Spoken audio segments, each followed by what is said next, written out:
I'm Cameron, and I grew up in the shadow of a star. That star was my older sister, Lily. Our house was always filled with people. Aunts, uncles, cousins, you name it.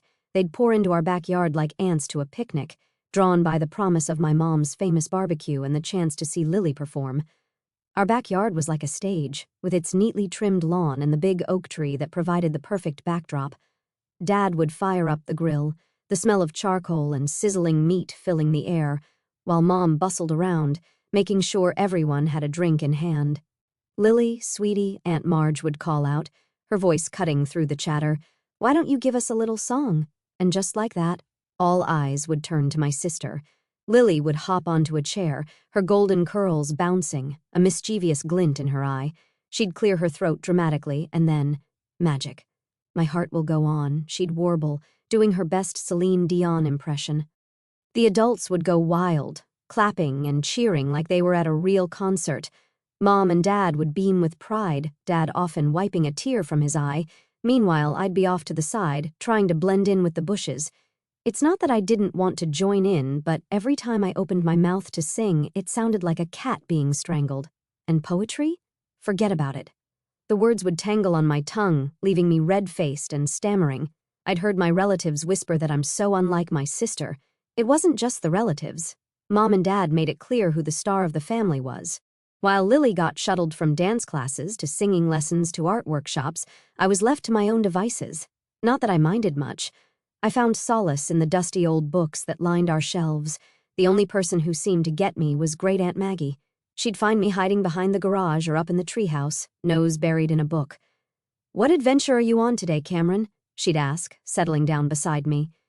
I'd look up, grateful for the interruption.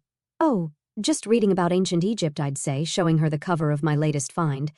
Maggie would nod, her eyes twinkling. "You've got a good head on your shoulders, girl. Don't let anyone tell you different." Those moments with Maggie were like a balm to my soul. She didn't expect me to perform or be anyone other than who I was. With her, I could just be Cameron, the quiet, bookish girl who preferred the company of paper and ink to the chaos of family gatherings. But as much as I cherished those moments, they couldn't erase the sting of being the forgotten child. Every time Lily mastered a new song or won another award, my parents would shower her with praise and gifts. New clothes, the latest gadgets, you name it, Lily got it. And me? I got hand-me-downs and sighs of exasperation. School became my sanctuary. While I wasn't exactly Miss Popularity, I found my groove in the classroom. I wasn't content to just sit there and let the lessons wash over me. No. I was determined to understand every single thing the teachers said. "Mrs. Thompson," I'd say after class, my voice quiet but steady, "could you explain that bit about mitosis again?" I didn't quite get it. She'd smile, obviously pleased by my interest. "Of course, Cameron. Why don't we go over it together?" If a teacher couldn't spare the time, I'd ask for book recommendations. Soon, my backpack was always bulging with extra reading material. I'd stay up late, poring over those books, determined to master every subject. All that hard work paid off. By the time I hit high school, I was top of my class. For once in my life, I was the best at something. I even made a few friends, other bookworms who didn't mind my quiet ways. As graduation approached, our house became Lily Central. Mom was constantly helping her put together her portfolio for the advertising and PR program at some fancy college. "Oh, honey, this campaign idea is perfect," Mom would gush, looking at Lily's work. "You're so talented." I'd roll my eyes and retreat to my room, burying myself in my studies. But one night, during yet another family dinner devoted to Lily's college plans, something in me snapped. "I'm going to college too," I blurted out. "I want to study management." The silence that followed was deafening. Then, to my shock and hurt, they all burst out laughing. "Oh, sweetie," Mom said, wiping tears of mirth from her eyes. "We don't have money for that. You'll need to get a job after graduation. You're just not as gifted as your sister." I felt like I'd been slapped. "But I'm the top student in my class," I stammered, my face burning with anger and embarrassment. "I get straight A's." I stormed up to my room and came back with my report card, slamming it on the table. They all leaned in to look, their eyes widening in surprise. "Well, I'll be damned," Dad muttered, scratching his head. "When did this happen?" "It's been happening for years," I spat. Not that any of you ever noticed. Mom, at least, had the decency to look ashamed. "Cameron, we had no idea." But Dad cut her off. "Look, it doesn't change anything. We've spent all our savings on Lily's education. There's nothing left for you, Cameron. I'm sorry, but that's just how it is." You'll go to work at my cousin Frank's restaurant after graduation." I turned and ran, ignoring their calls. I sprinted up the stairs into my room, slamming the door so hard the walls shook. As I collapsed onto my bed, sobs racking my body, I felt something inside me harden. Fine, I thought, my hands clenching into fists. If they won't help me, I'll find another way. I'll show them all what Cameron can do. The next few months were a blur.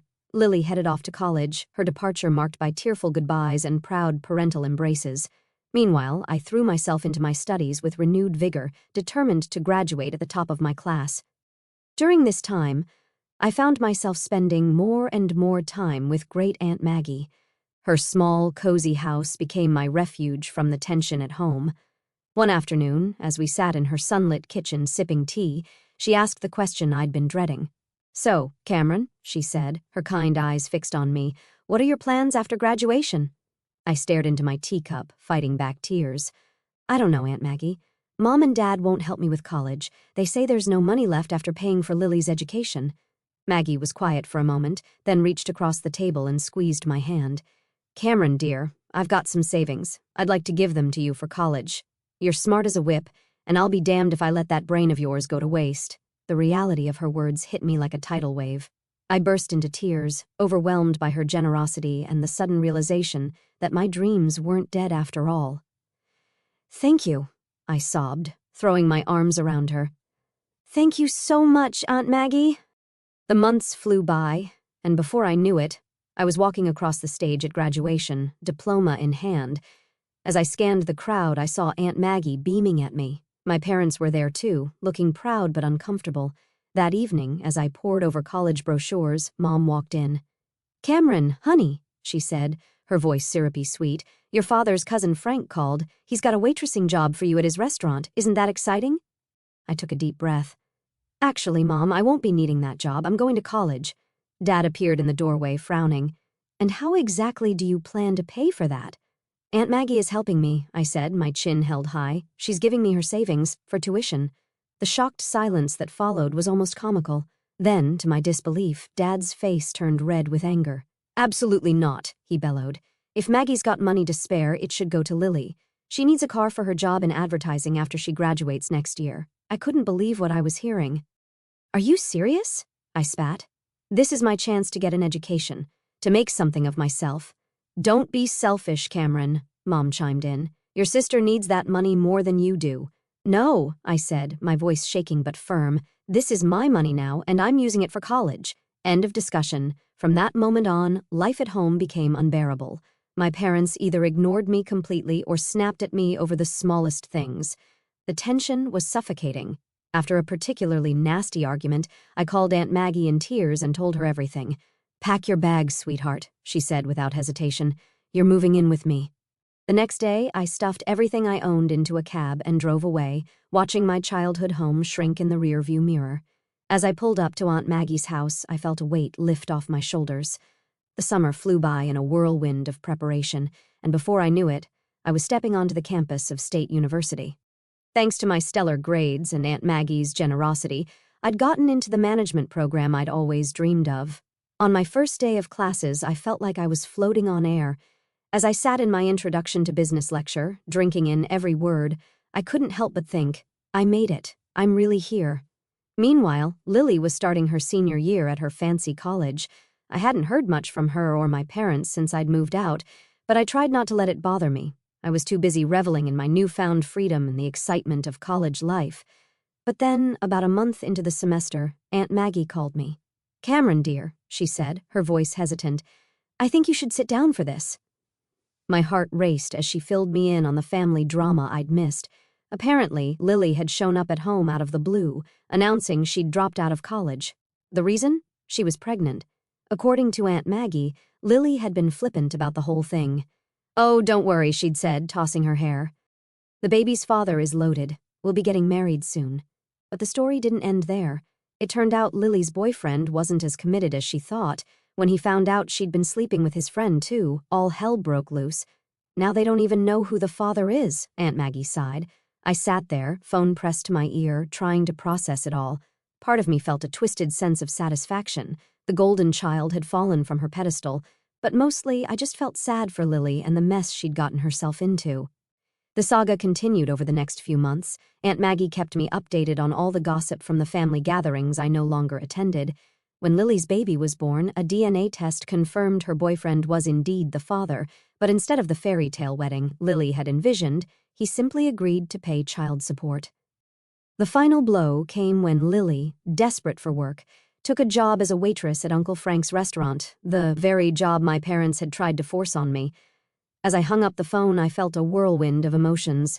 There was a small, petty part of me that wanted to gloat, to rub my success in my family's faces, but mostly I just felt a profound sense of gratitude for where I was and how far I'd come.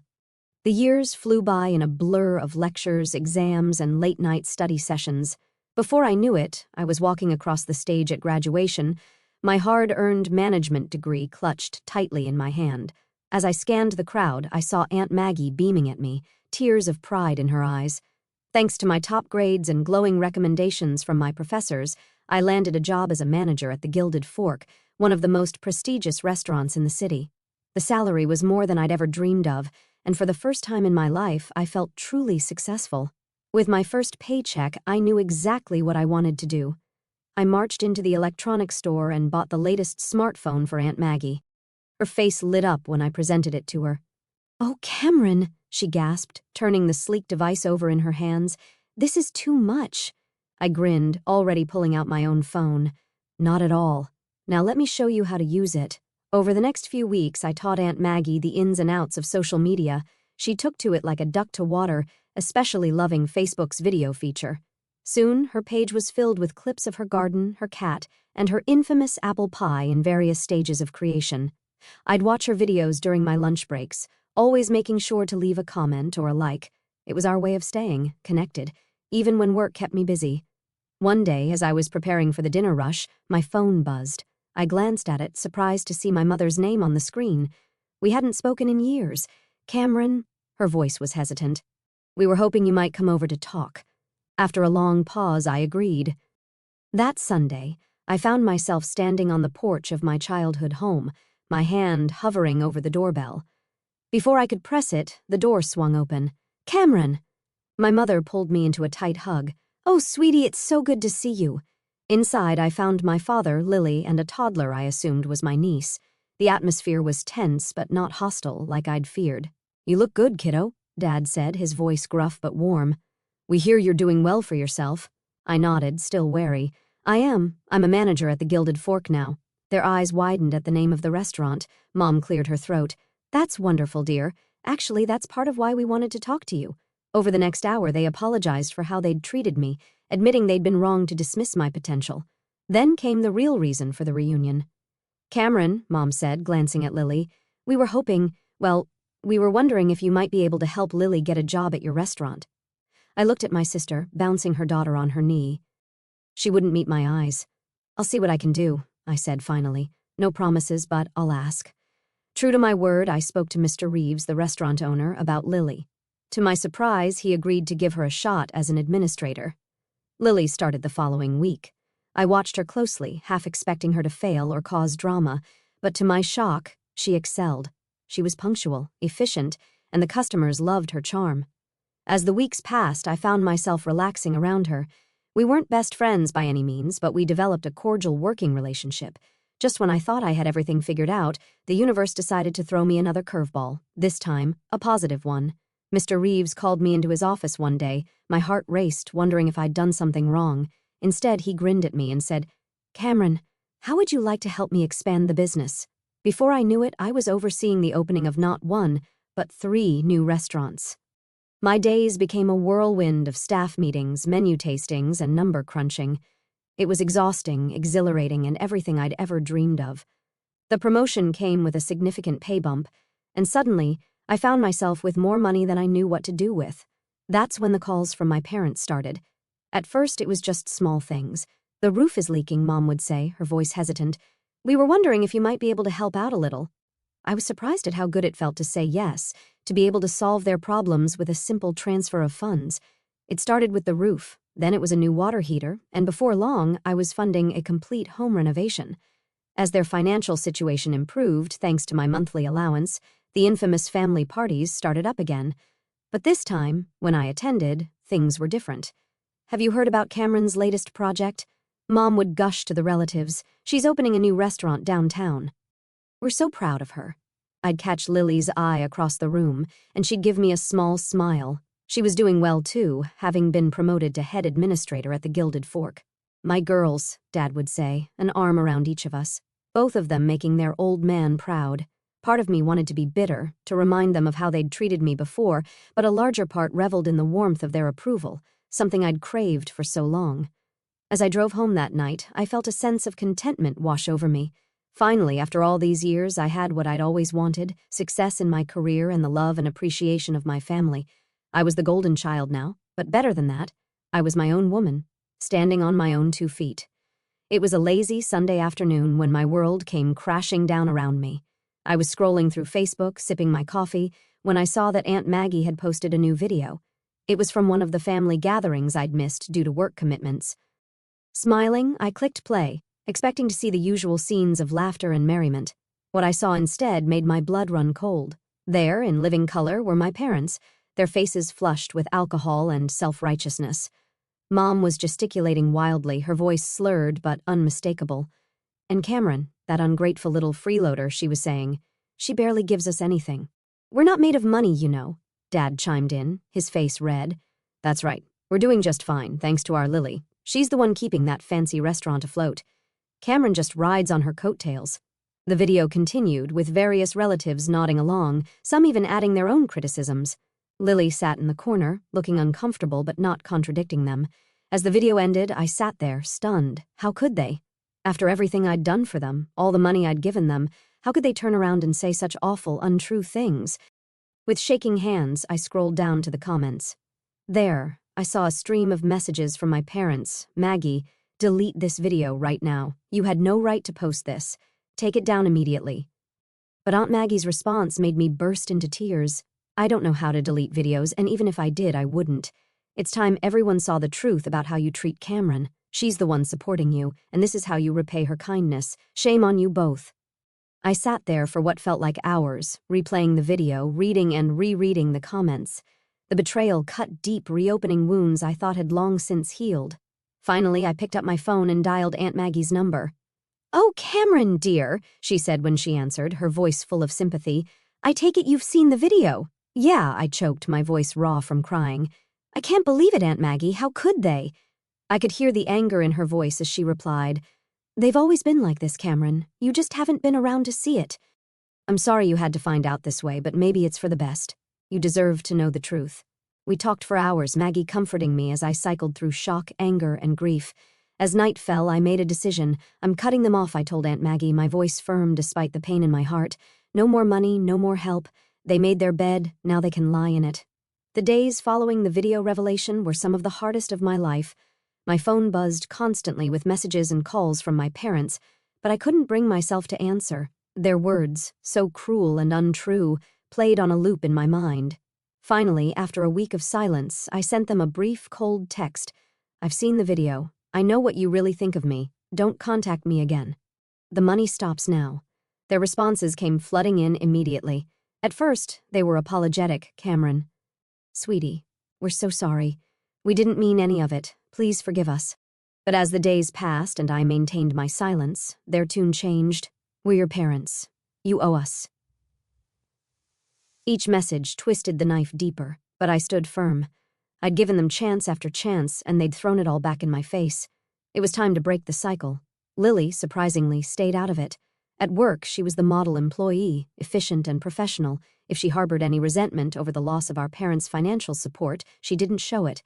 Our interactions remained cordial but distant. "I'm not taking sides," she told me one day after a staff meeting. "It's between you and them." I nodded, appreciating her neutrality, even if part of me wished she'd stand up for me. But I understood. She had her own child to think about now. As the weeks turned into months, I found myself leaning heavily on Aunt Maggie. Our Sunday video calls became the highlight of my week. She'd regale me with stories from her garden or her latest baking adventure, providing a much-needed dose of normalcy in the chaos my life had become. "You're doing the right thing, Cameron," she'd assure me when doubts crept in. "Don't let them manipulate you anymore." To my surprise, other relatives began reaching out too. Cousin Sarah, who'd always been kind to me at family gatherings, sent me a heartfelt email. I saw the video. "I want you to know I think you're amazing, Cameron. What you've achieved, how you've helped everyone. You're an inspiration. Don't let anyone tell you otherwise. Uncle Bob, Dad's brother, called me out of the blue. Kid, I've watched you grow up and become this incredible woman. Your parents are fools if they can't see how special you are. You've got family in your corner, remember that." These messages of support were like a balm to my wounded heart. I realized that while I might have lost my parents, I'd gained a family who appreciated me for who I truly was. As the year drew to a close, Mr. Reeves called me into his office. I went in nervous, wondering if the family drama had somehow affected my work performance. Instead, he smiled broadly and said, "Cameron, I'm retiring next year. I want you to take over as CEO of the restaurant group." I stood there, shocked into silence. Finally, I managed to stammer out, "Are you sure?" He nodded, his eyes twinkling. "I've never been more sure of anything in my life." "You've earned this, Cameron. You're the reason this business has flourished. It's time you took the reins." As I left his office, my head spinning with possibilities, I realized something profound. The little girl who'd been overlooked and underestimated had grown into a woman who'd surpassed everyone's expectations, including her own.